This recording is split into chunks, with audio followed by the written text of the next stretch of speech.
dan sudah badan hukum dan masa kerjanya sudah ada, yaitu sampai tahun 2022.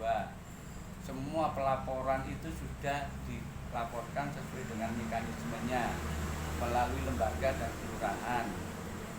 Jadi dalam hal inilah yang kami lakukan selama ini. Karena dengan kondisi seperti itu, ya secara nggak langsung dengan demo-demo itu seolah-olah dari PAM itu tidak ada perlindungan dari pemerintah kelurahan dan kecamatan. Sudah berjalan berapa tahun ya Pak AC-nya itu PAM?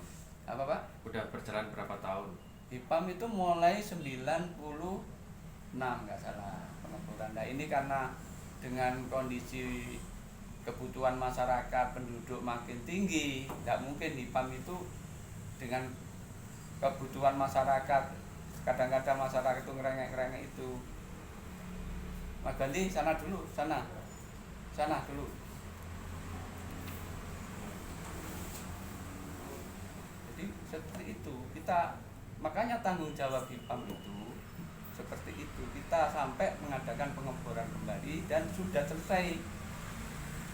Ada berapa sumur bor sekarang yang? 2, dan di sana 14 liter per detik, di sana 21 per detik. Untuk berapa ribu kakak? Untuk pembagian 2 dibagi 2 700 pelanggan kakak. Jadi seimbang. Jadi itu yang kita lakukan sampai terakhir. Jadi intinya sampai ingin digulingkan sama seorang dari mana?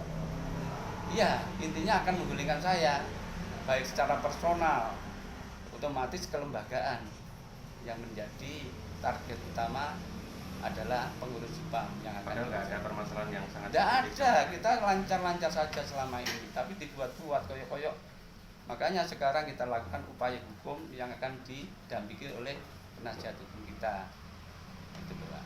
Berapa RW Pak yang mendemo itu? Cuma 1 RW yang dilakukan. Intinya Kan kita 10 RW, kan tidak mungkin 1 RW itu akan melengsarkan dari kekuatan 10 RW. Makanya dibuatlah strategi. RW harus tanda tangan untuk melengsarkan itu. Ternyata RW menarik kembali keputusannya. Termasuk kemarin itu yang terjadi terakhir, kita diadakan kesepakatan itu. Dan itulah yang menjadi kendala pengurus PAM. Upaya yang sekarang dilakukan mencabut yaitu kesepakatan itu, dan kita upayakan secara hukum. Jadi intinya jangan masih pengen sampai menyelesaikan tugas saya dan menyelesaikan siapa yang tanggung jawab membangun itu, karena uang yang besar itu sebagian adalah pinjam bank, supaya masyarakat segera bisa teratasi tentang pelayanan air bersih. Terus sampai menggunakan itu sudah sesuai dengan ADART yang ada? Sudah, kita bekerja sudah ADART ya, musyawarah, LPMK, ketua RW, kelurahan, kita ajak musyawarah. Berapa sih Pak untuk per meter kubiknya? Apanya? Per meter kubiknya sendiri? Per meter murah. Pertama, golongan pertama 1.000, kedua 2.000, ketiga 3.000, keempat 4.000. Kalau dibanding dengan PDAM? Wah, jauh kali, karena kita, masyarakat kita kan banyak yang warga miskin. Kita subsidi, makanya masyarakat banyak yang butuh dengan air yang murah. Kita kan tidak melulu bisnis, kita kan sosial yang paling besar gitu.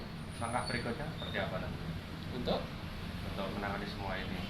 Kita upayakan hukum, kita akan PTU-kan semuanya ini yang menjadi kendala yang akan merusak tatanan di RW nanti. Memang nggak ada pembelaan dari kepala desa ataupun kita di demo 3 kali nggak ada, misalnya kelurahan kan harus sudah ini biar dilanjutkan aja sampai selesai, kan begitu cukup. Tapi kalau diam aja ya masyarakat yang notabene dirongrongi itu kan tidak semua masyarakat dari anggota IPAM 1177 itu. Kalau semuanya itu kumpul karena pengurus IPAM itu nggak benar, ya kita mundur. Tapi karena ini ada istilahnya sakit hati ya, kepada ketua IPAM, karena kita merubah sistem ini kan nggak mudah, kita ingin maju. Tapi kalau kita IPAM selalu dengan demo ini dirugikan, kita tetap upayakan hukum supaya orang-orang yang selama ini membuat rongrong itu supaya berjalan. Upaya untuk mencabut yang demo-demo kemarin Pak, untuk mencabut saluran yang ada demo kemarin. Yang mana? Ada upaya untuk mencabut saluran pada yang demo-demo kemarin Pak. Oh, saya nggak tahu, itu nggak tahu saya. Jadi intinya di situ kita akan berjuang untuk kebenaran demi kemaslahatan ke depan di PAM itu biar bisa maju dan aturan hukum harus dijalankan. Jadi itulah yang saya lakukan hari ini untuk supaya di PAM itu mendapat perlindungan hukum, saya harus dilindungi oleh lembaga hukum supaya ada arahan yang benar.